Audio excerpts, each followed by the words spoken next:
Le 19h30, François de Brigode. Bienvenue dans ce journal. Voici les titres. Plus de 200 000 événements, des millions de participants, 1 milliard de spectateurs. Les Britanniques s'apprêtent à fêter de manière grandiose, on peut le dire, les 70 ans de règne de la reine Elisabeth II dès demain. Et on retrouve ce soir en direct sur place Catherine Tonero à Londres. Anvers, cette nuit, de nouvelles violences liées au milieu de la drogue. 2 habitations ont été visées par des tirs de mortier. Nous ferons le point sur la situation des enfants en Ukraine. Plusieurs milliers d'entre eux ont disparu et les conséquences psychologiques de la guerre sont terribles, on le verra. Il y a des abus autour de la vente des compléments alimentaires. Une réglementation plus sévère va voir le jour. La vente sera confiée à des professionnels. Un concert d'ABBA en fin de JT, un vrai faux concert en fait, c'est le triomphe aussi de l'hologramme et c'est à voir.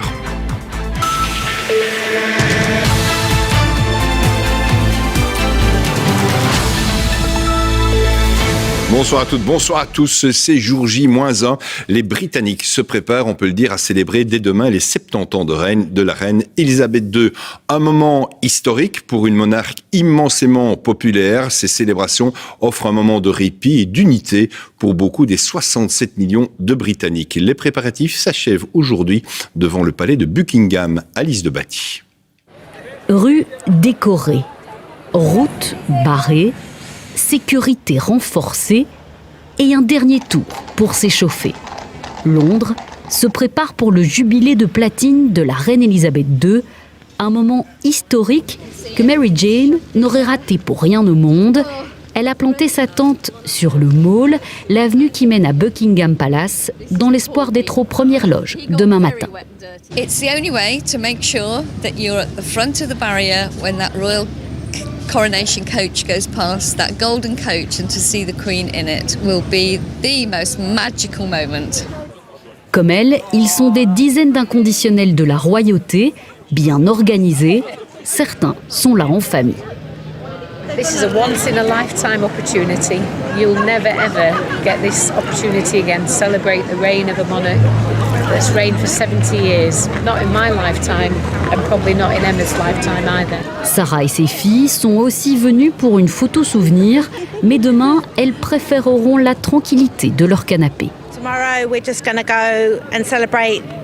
We're having a tea party at my cousin's and watch it on television. We won't be up here too busy. Les célébrations dureront 4 jours dans tout le pays. Un hommage à une souveraine qui a traversé les époques et mis sa vie au service des Britanniques. Catherine Tonero, vous êtes avec nous en direct de Londres. Catherine, à 24 heures du début des cérémonies, quelle est l'atmosphère là où vous êtes, à Londres donc ? Eh bien, vous vous en doutez, François, ambiance de veille de grand jour ici, sur cette fameuse avenue du Mall qui mène au palais de Buckingham Palace, juste derrière moi, dans le fond. Les gens ont afflué toute la journée ici. Certains s'apprêtent même à passer une deuxième nuit sous tente le long de cette avenue. Vous l'avez compris, pour être les mieux placés pour la parade de demain matin, Trooping the Colours, qui ouvre officiellement les festivités de ce jubilé de platine d'Elisabeth II, 70 ans de règne. Beaucoup sont conscients que c'est peut-être la dernière fois qu'ils auront l'occasion de voir leur reine en personne, la reine qui apparaît de moins en moins publiquement depuis plusieurs mois, déjà en raison notamment de problèmes de mobilité. Alors ils sont venus des 4 coins du Royaume-Uni pour lui rendre hommage dès demain, mais aussi du Canada, d'Australie, de Nouvelle-Zélande, beaucoup de touristes ici aussi évidemment. Demain dès 11h défileront plus de 1500 militaires, des musiciens, plus de 200 chevaux sur cette avenue. Un défilé qui se terminera par le traditionnel survol de la Royal Air Force auquel assistera la reine et sa famille depuis le balcon du palais. Moment incontournable. C'est une expérience, et vous l'avez aussi entendu dans le sujet, once in a lifetime. Tout le monde nous dit ça ici, donc une expérience unique à vivre dans sa vie. Et même si on ne suit pas ces festivités de trop près ici à Londres, eh bien tout le monde nous dit à quel point il est fier de sa reine et de ses 70 ans de règne. Merci Catherine. On en a parfois souri, mais c'est la réalité. La reine Elisabeth II porte sur toutes les photos un chapeau. Il est toujours, et oui, assorti à la couleur de sa tenue. C'est l'Elizabeth Touch. Elle en a porté plus de 5000 depuis son accession au trône. Anaïs Cordoba et Laura Calmus ont rencontré sa chapelière dans son atelier de Londres. Ils ont évolué au fil des années et des tendances, mais les chapeaux d'Élisabeth II sont presque toujours de couleurs flamboyantes et assortis à ces tenues. Chapelière officielle de la reine depuis 2014, Rachel Trevor-Morgan connaît tout de leur secret de fabrication.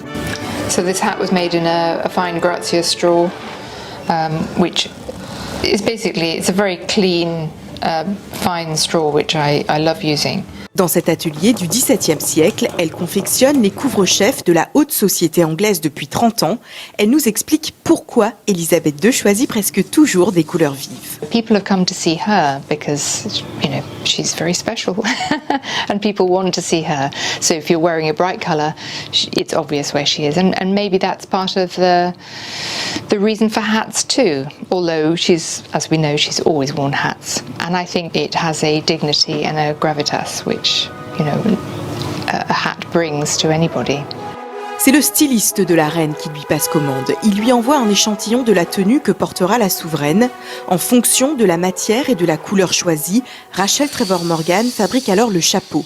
Depuis 2006, elle en a réalisé plus de 70 pour la reine. Elle sait donc parfaitement ce qui lui va.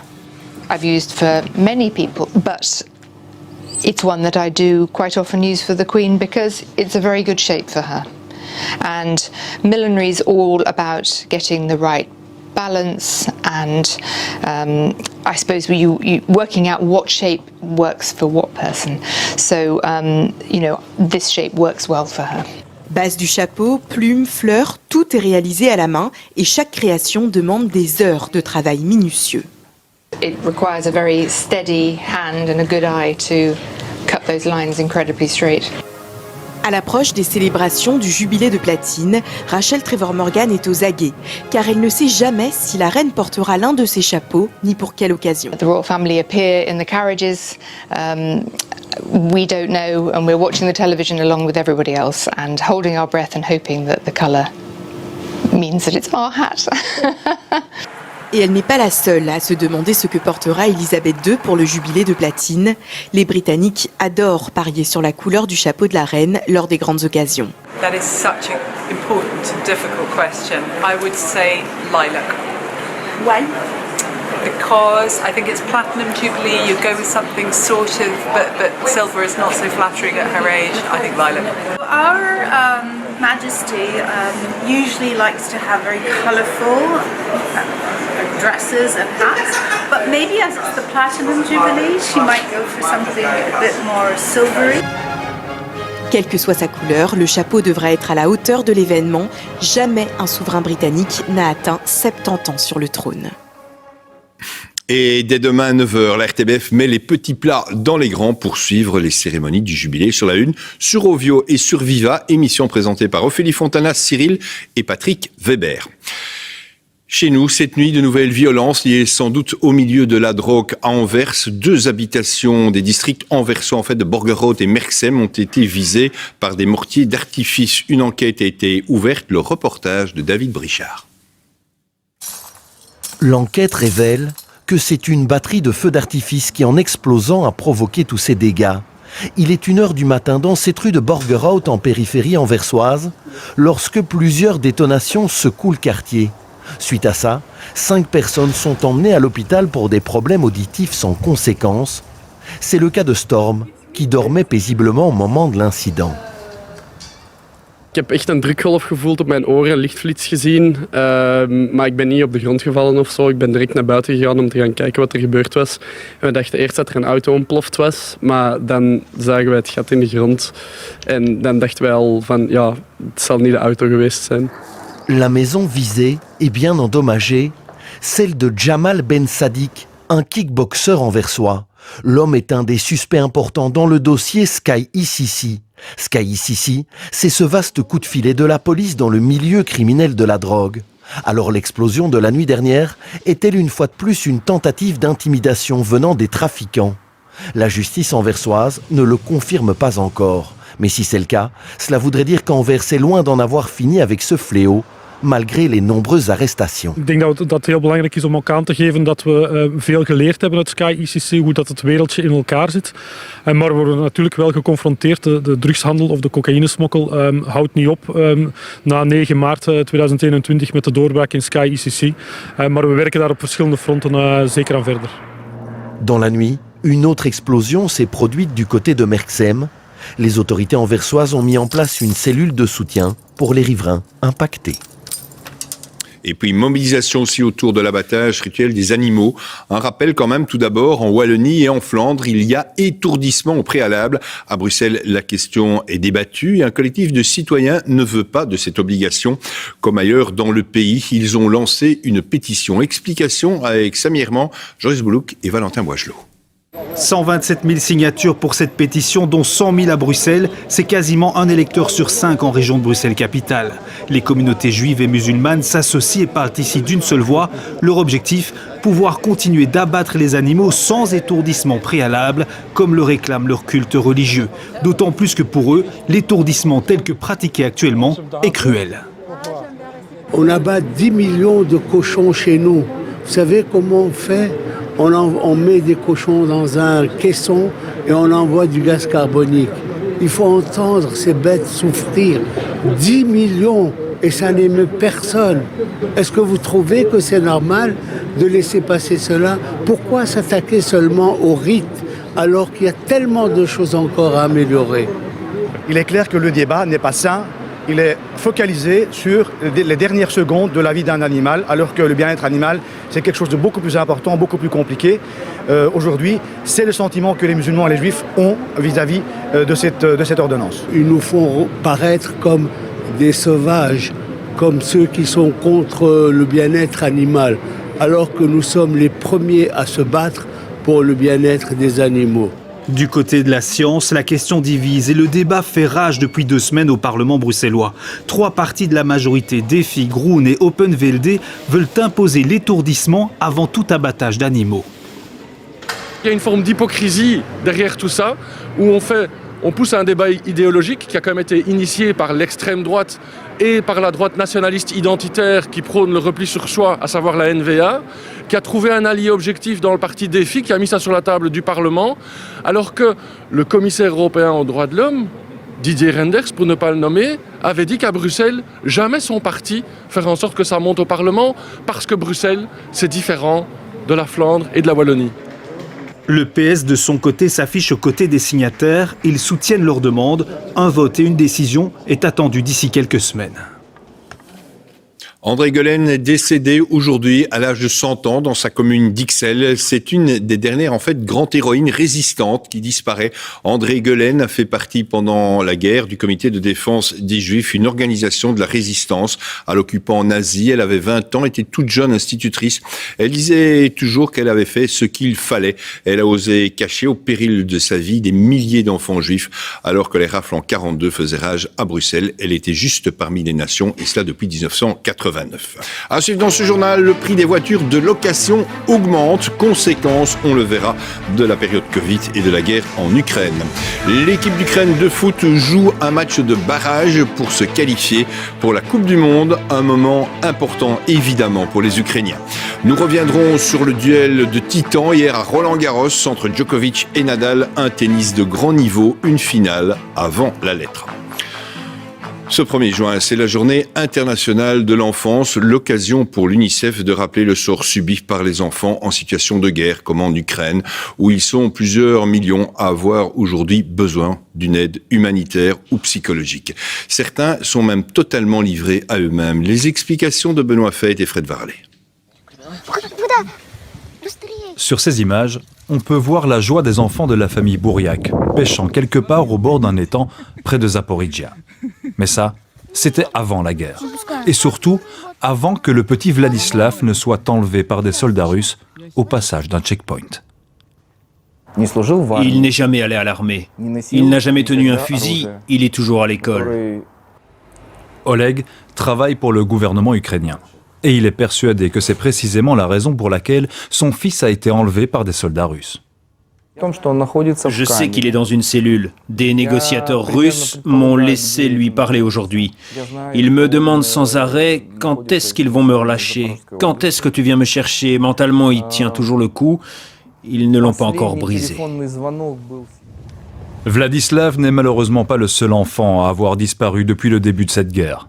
Les enlèvements se sont en effet multipliés au cours de ces 100 derniers jours, atteignant des proportions jamais vues jusque-là. These huge numbers, no one could be prepared for it. We have received around 2,200 cases of missing children. You know, the hardest is to think or your child is alive or no, and what can be with him or her. Près de 2 enfants ukrainiens sur 3 ont été déplacés depuis le début de la guerre. 3 millions en Ukraine, 2 millions à l'étranger. Sur leur route, ils ont connu toutes sortes d'événements traumatisants, de violence, de stress, de peur. Certains sont même tombés dans des circuits mafieux. Une situation qualifiée de bombe à retardement par l'UNICEF. On veut éviter qu'on arrive à ce qu'on appelle une génération perdue. Les enfants, c'est le futur du pays aussi. Donc, au moment que la guerre s'arrête, c'est ces enfants-là qui doivent le reconstruire. Donc, on a vraiment besoin de l'aide pour ces enfants-là, pour qu'ils peuvent surmonter leur traumatisme et qu'ils peuvent vivre comme un enfant. 262 enfants ont été tués et 415 blessés depuis le début de la guerre en Ukraine. Et selon l'UNICEF, il serait 3 millions à avoir besoin d'aide humanitaire aujourd'hui. Attention à l'impact sur votre portefeuille. Louer une voiture pour les vacances cette année risque de vous coûter cher. Le mélange de la pandémie et de la guerre ont provoqué en effet une augmentation des prix qui vont jusqu'à doubler par rapport à l'année passée. Reportage en Sicile, Valérie Dupont. À l'aéroport de Palerme, le parking des voitures de location est un passage obligé. Difficile en effet de venir jusqu'en Sicile avec sa propre auto. Alors c'était une bonne solution pour aller voir les plages, parce que c'est vrai que c'est un peu compliqué autrement. Pour rejoindre l'escalier des Turcs ou profiter des petites routes siciliennes, la voiture c'est la liberté. Mais cette année, la facture est salée. A priori oui, après nous on a fait exprès de prendre une agence locale. On n'est pas sur du Europcar ou du Hertz et c'est vrai que je pense que de ce fait-là, on a payé peut-être un petit peu moins cher quand même. Ouais. L'Observatoire des consommateurs a mené son enquête. En Italie, pour une semaine de location en juin 2021, il fallait compter 379 €. Cette année, il faut au minimum 635 €, 67% d'augmentation en moyenne. Il y a certainement une partie de spéculation. Car il y a un intérêt de la part des sociétés de location de récupérer le marché perdu pendant la pandémie l'année dernière. En Sicile, cette compagnie est un colosse. Son président joue carte sur table plus que de la spéculation, c'est la loi du marché. Pendant la pandémie, nous avons dû diminuer notre parc automobile de 20 000 à 15 000 voitures. Nous avons 22% en moins de véhicules. Donc plus la demande est forte, moins on a de voitures et plus le prix augmente. C'est la logique du marché. Autre facteur, les constructeurs automobiles ont mis un frein au buyback, la clause du rachat automatique des voitures de location après un an d'usage. Aujourd'hui, pour obtenir des voitures neuves, il faut vraiment faire des miracles, car les constructeurs ont le problème des semi-conducteurs et donc les clients doivent payer. Il faut considérer qu'une semaine de location cet été d'une Fiat Panda à Olbia, ou aussi à Palerme et à Catane, il faudra débourser 700 € la semaine. La Sicile et la Sardaigne connaissent une augmentation de plus de 100% contre 85% en Espagne, mais peu sont prêts à renoncer aux vacances. Pour éviter cela, j'ai réservé il y a déjà 2 mois. Mais bon, il y a toujours une augmentation, c'est malheureusement la vie. Moi, je n'ai jamais rien vu diminuer. 23 millions de familles italiennes ont déjà annoncé vouloir passer leurs vacances dans la péninsule cet été et non pas à l'étranger, ce qui impliquera aussi un impact sur les tarifs des voitures de location, principalement au mois d'août. Voilà, c'est la fin de ce journal. Tout de suite, Sacha Daout en chair et en os vous présente le menu de QR le débat. Bonne soirée, à demain, 19h30.